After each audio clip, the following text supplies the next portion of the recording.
The Dodgers keep beating teams they're supposed to beat.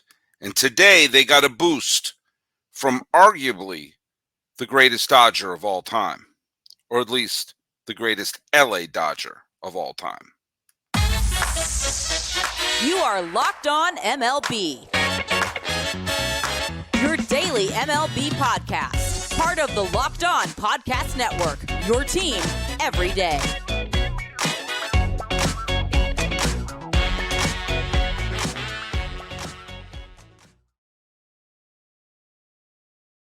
Hello, baseball fans, and welcome to Locked On MLB, part of the Locked On Podcast Network, where it's your team every day. This is the Daily Podcast. I had to adjust my mic there for a second. Forgive me, everyone. This is the Daily Podcast. We talk about all of Major League Baseball. I am your host, Paul Francis Sullivan.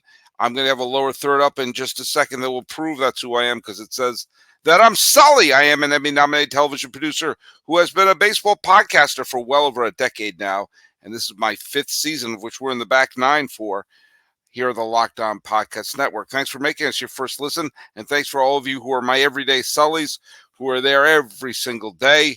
You can find me at Locked On MLB Pods on Twitter and on Instagram. I'm your pal Sully. I'm at Sully Baseball on Twitter, Sully Baseball Podcast on Instagram. A couple people got the trivia question correct. Let's see who got it on here. Give me 1 second. Our one of our resident experts here, Amy Green, got the question right. There was a couple other people did get it right. If you got it right, I'm saying, Amy, I'll shout you other ones out later. Sorry. The question was, who is the only person to win the ALCS MVP on a losing team? And so which former Red Sox legend was the only person to win the ALCS MVP on a losing team? And I threw it's a little trick how I phrased that, because the answer was Fred Lynn. But Fred Lynn did not do it as a member of the Red Sox. He did it as a member of the Angels. Easy for you to say. So he did it in 1982 when he was part of the California Angels. That's what they were called then. That's what they should be called now. The California Angels, who had just an absolute star-studded team, lost the ALCS to the Milwaukee Brewers. And Fred Lynn, even though he was on the losing side, well, you know what? He got himself the win. So there you go. He comes with the ALCS MVP. So we're going to just talk a little bit about another great player who plays in Southern California. The Los Angeles Dodgers had a decimated pitching staff that really was hampering their hopes of making it yet another year where they win a division title.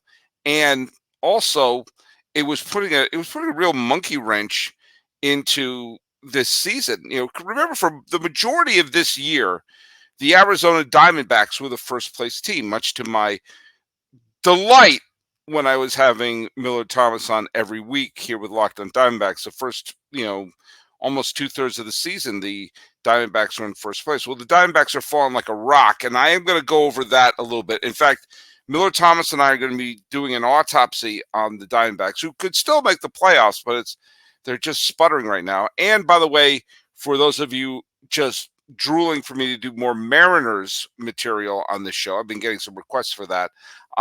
This is going to be a 6-episode week, and we're going to be doing another episode which is going to drop either on Friday or Saturday. We're going to be talking about the Mariners, but we're going to talk about the Dodgers a little bit right now, because Michael Grove was injured. You saw, Bobby Miller was up and down. Julio Urias is having an up and down season. Dustin May is on the disabled list. It's just been the team is ravaged with injuries, and they didn't make the big splashy deal. Although, I've said you bring in a major leaguer and hope change will do them good, to paraphrase Elton John. And we see that's exactly what's happened with Lance Lynn coming over and making a few adjustments to his rotation, to his delivery and everything. and he's won his first two games and pitched quite well. Thank you very much since coming to the Dodgers. So that's a big improvement right there. But the big one was Clayton Kershaw. Clayton Kershaw, who was an all-star this year, who is still leads the Dodgers in most of the pitching category, hasn't pitched in about, 6 weeks or something like that. Came off the injured list on against the Colorado Rockies on Friday's game. And he, look at you, obviously Kershaw's not the spring chicken he used to be. So you're not necessarily going to ask him to throw a complete game shutout. I mean, who do you think he is? Michael Lorenzen? But he did give the Dodgers what they needed. He came out, he faced Colorado, and Colorado's they're not world beaters, but as I figured out when I guest hosted for Locked On Rockies a few weeks ago, there's some capable players there who could surprise you. They've won some upset series in this second half, but Kershaw wound up throwing 5 solid innings. He didn't walk a batter. He let up 3 hits, and he let up a solo home run. To what was the name of the dude who hit the home run? It was it's one of these names that I've never said out loud. You're witnessing history. Elihuris Montero, just Montero hit the home run to make it 1-0. And for a while, it looked like he was going to get a tough luck loss. But then the Dodgers, Max Muncy hit a game-tying home run, and then Max Muncy drew a bases-loaded walk, and boom. And suddenly, things are looking pretty good for the Dodgers in terms of their pitching staff as well. An interesting thing was, yes, Kershaw pitched very well. He gave him the 5 innings they need. But Yarbrough, who I still think of him as a member of the Tampa Bay Rays, Yarbrough got the win. And this is not a cheapo reliever win where he pitches like 1/3 of an inning. He threw 3 shutout innings, allowed only 1 hit, no walks, 4 strikeouts, and he got the victory holding him steady. And Gratterall got the save. Now, this is all positive stuff for the LA Dodgers right now, and here's a big reason why. Kershaw coming back, he is still a solid pitcher. He's thrown 100 innings, even though he's thrown more than 100 innings for the Dodgers, even though he spent this, about a month and a half on the injured list. His ERA is 2.51. He still has many more strikeouts than innings pitched and a great strikeout to walk ratio. And putting him back in the rotation is a solid thing. Another thing that I mentioned this the other day, that Evan Phillips has been the closer for a bunch recently, but Gratterall has pitched well too. And what did I just say about Yarbrough? Ryan Yarbrough, and this is just his second appearance with the Dodgers, Ryan Yarbrough has been terrific. He has let up 1 run in 7 1/3 innings out of the bullpen. And suddenly, all the worrying about the Dodgers, Joe Kelly has pitched well since coming over. Ryan Brazier has pitched well since coming over. Suddenly, the Dodgers, who didn't make the big sexy move, but they did make moves that made them a better team. That did make them, does give them pitching depth that they need. And, Yarbrough, if you want Yarbrough, who I just remember as being someone who did a little bit of everything with Tampa Bay. He started, he came out of the bullpen and everything like that. Well, and since being acquired by Los Angeles from Kansas City, he's given them what they need. And just take the Dodgers, who were well behind the Arizona Diamondbacks the last time that Clayton Kershaw pitched this season. Well, right now, the Dodgers, who were letting the Giants creep up on them, have built up a 6.5 game lead on San Francisco. They're 11.5 games in front of the Diamondbacks, who have just been, the Diamondbacks have lost, 9 of their last 10. But the Dodgers have won 9 out of their last 11 games. And with that, the Dodgers have opened up a big honking wide lead in the West, and they're going to be continuing the next couple of games against the Colorado Rockies. Now, the Rockies are not a very good team, but that's one of the things the Dodgers have been good at.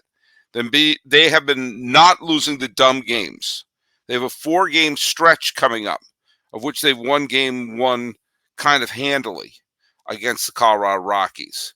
Meanwhile, San Francisco is going to find themselves playing the Texas Rangers in the Bruce Bochy coming back to the Bay Area series, and Arizona's going to be playing the Padres. Okay, that's two relatively evenly matched teams. But for the Dodgers to build up their lead and to strengthen their pitching staff, suddenly this Dodger team, well, look at, for a lot of us, we've been saying that Atlanta is the team to beat in the National League, and they probably still are. But the Dodgers are serving notice right now.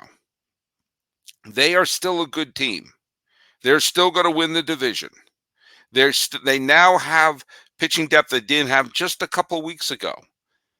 And now they're starting to gel, especially if Kershaw comes back, which he has. And with that, we're going to take a quick peek at Kershaw's legacy, especially when you consider another World Series champion, former Cy Young Award-winning Dodger, is being honored this very weekend. And it might be a chance to take a look at what Kershaw's legacy is with the Dodgers, because statistically, it's better than you probably imagine.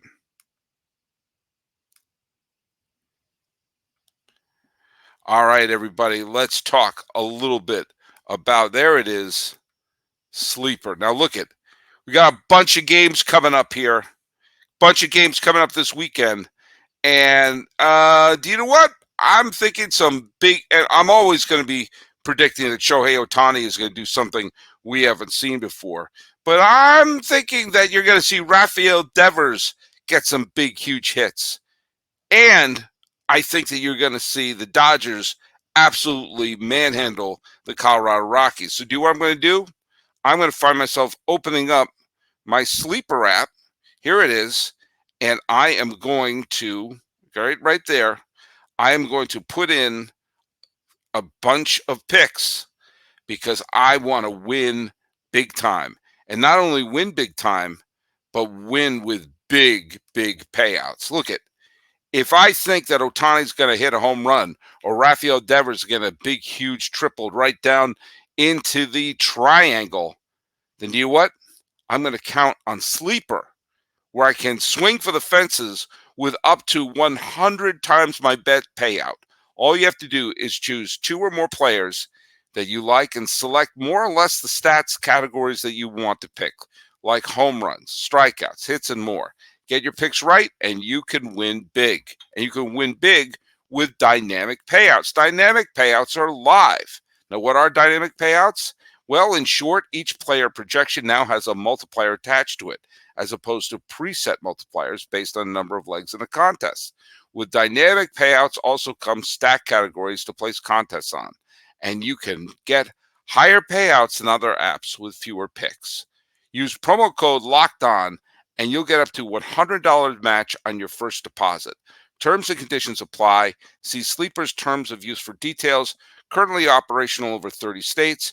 Check out Sleeper when? Check them out today.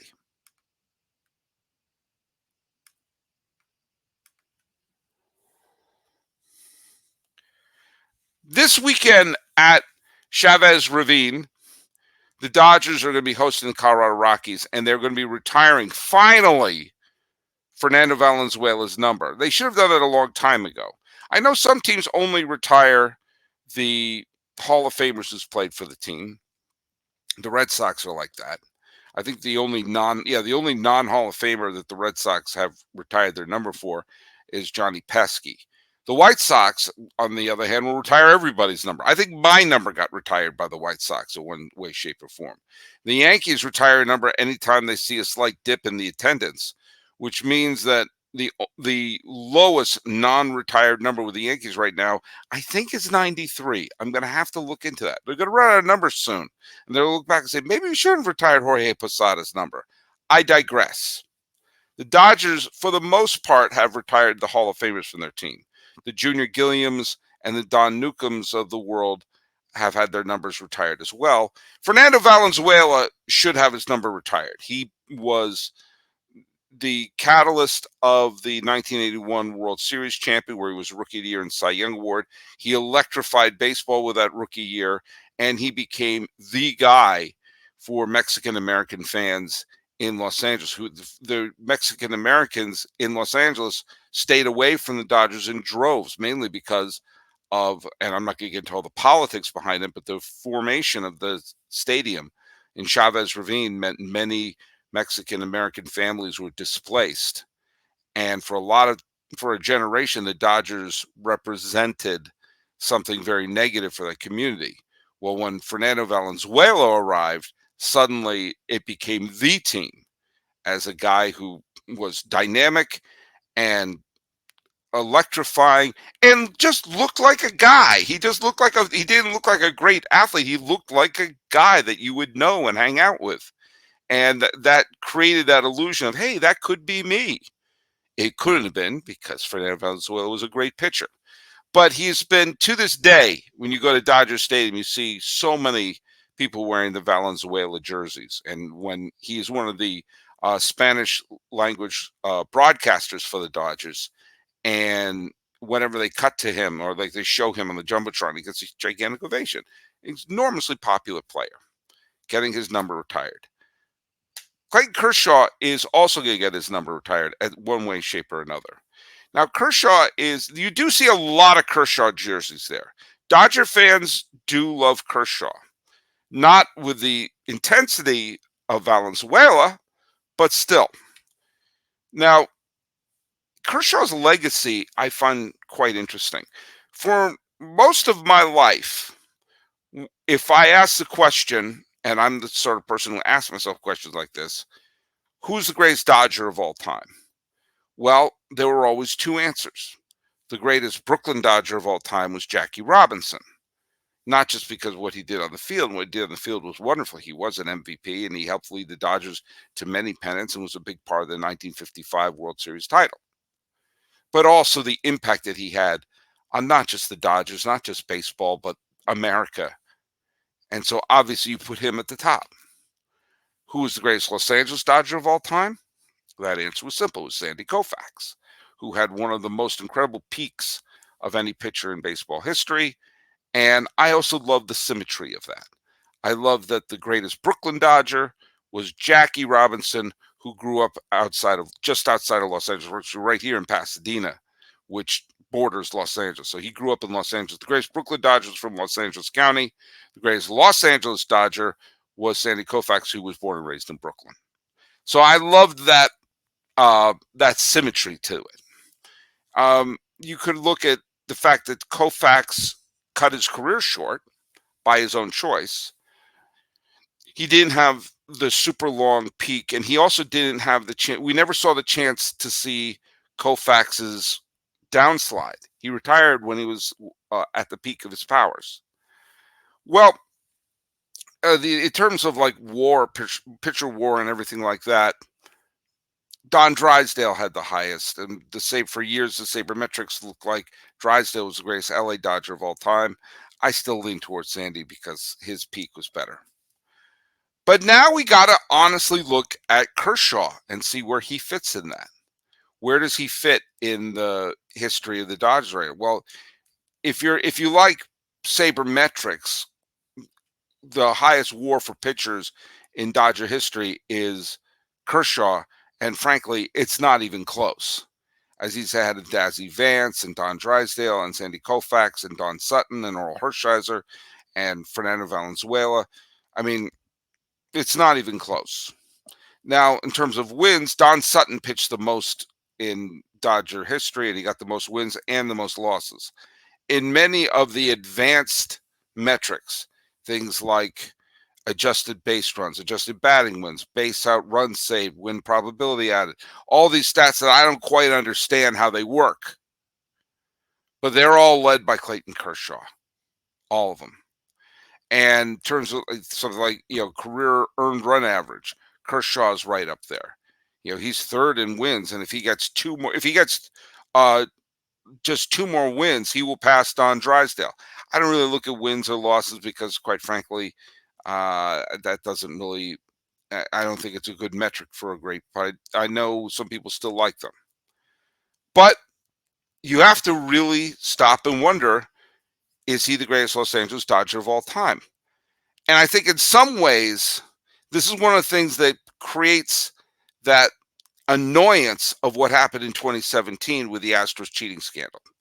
Because the biggest bugaboo or bugaloo or whatever you want to say in Kershaw's reputation was the fact that he came up short in the postseason, which I think is a little bit overrated, but it is based on in some number of facts, especially because he was paralleled at the same time with Madison Bumgarner of the Giants, that during the absolute apex of Kershaw's career, Kershaw was coming up small in the big games while Bumgarner was dominating.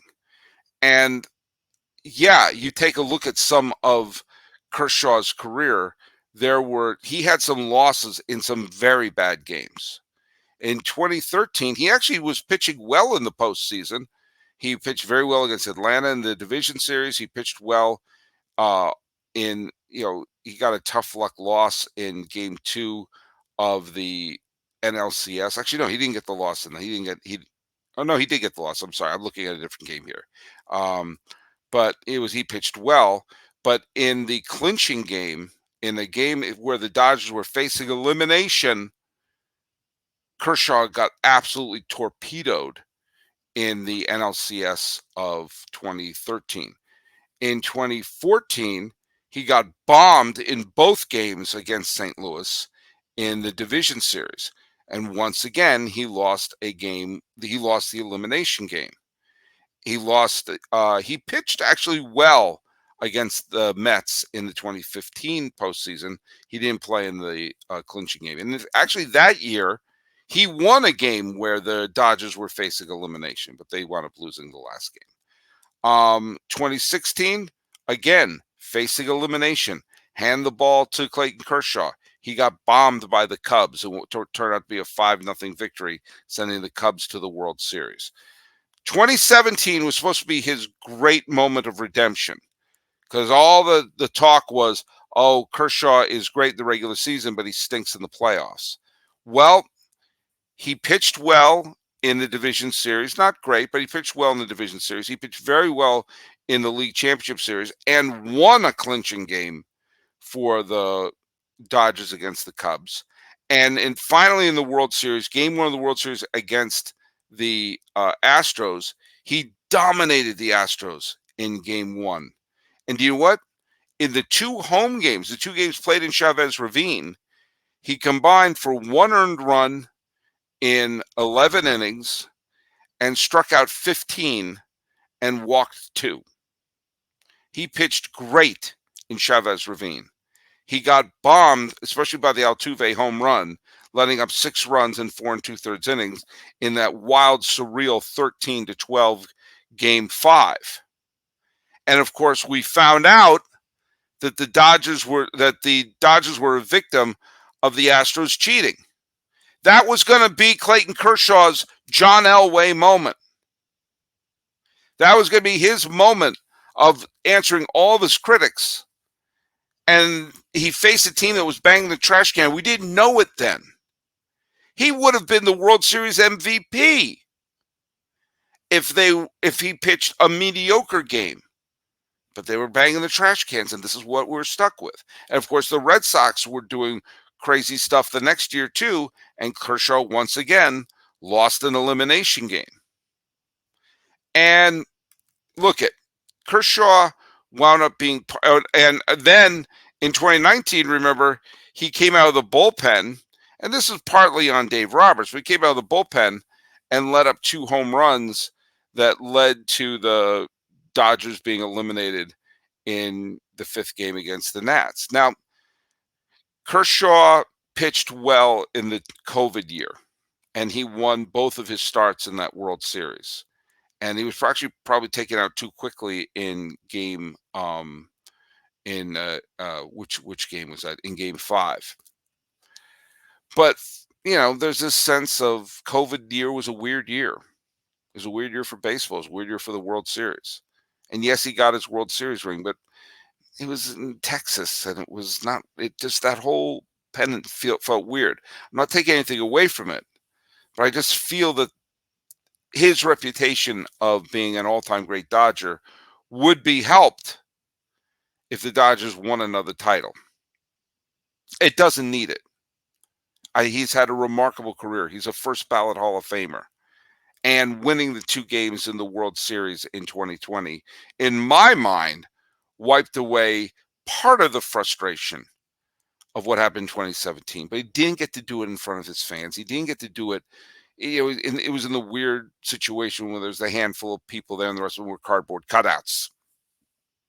Not quite the same as the fans in Chavez Ravine going crazy when Fernando Valenzuela threw his complete game victory of the 1981 World Series, or Oral Hershiser getting the fans in LA up and cheering in 88. 2017 was going to be Kershaw's great moment, and that was taken away from him, which is the biggest crummy thing about what happened in that cheating scandal.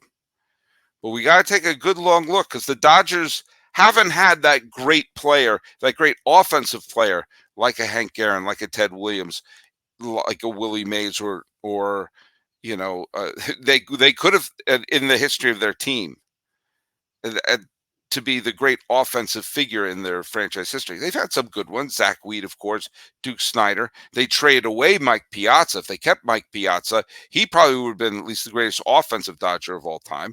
And they had, as a minor leaguer, they had Roberto Clemente, but they lost him in the obscure Rule 5 draft. We could look up and say, hey, Kershaw, with this unbelievable peak that he had. And lest we forget, he's an all-star this year.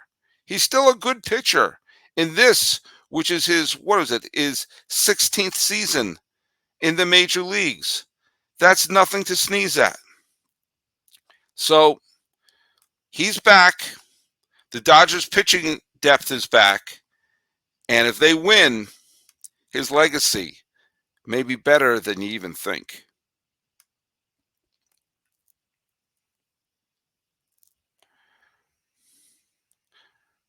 I can't go too much in depth as I wanted to do, because I'm running a little bit long on this show, but it is interesting that, I've talked about this. I talked about this with Gabby from Locked On Red Sox. There is no clear-cut frontrunner in the American League right now. Baltimore won a key game, held off being swept by the Astros, so they look really good. But the Guardians wound up beating the Blue Jays, and because the Red Sox also won wearing those yellow uniforms, which I don't like, but they keep winning them, so what are you going to do? You're starting to see teams are chipping away at that wild card. Right now, the Seattle Mariners are a game and a half out. Tampa Bay's wound up losing to to St. Louis today, so they no longer look as powerful as they did. Baltimore certainly looks like the best team, but you know what? The Twins wound up losing today to Detroit. They didn't look very good against Detroit, and listen to Brandon Warren and everyone at the Locked On Twins podcast to hear some of their frustration. But the Twins are also celebrating the great career of Joe Mauer. You're going to see, as the Twins are playing the Phillies, and the Phillies are red hot, but this is a great test for the Twins, who I can't help but wonder, why not them? Why not the Twins? Yes, they didn't make a big splash in the trade deadline. They probably could have acquired this, that, or the other thing. But they also didn't trade away a lot of their assets, and every other team in the American League Central got worse. Cleveland traded away major leaguers. Kansas City traded away major leaguers. The White Sox gutted their team.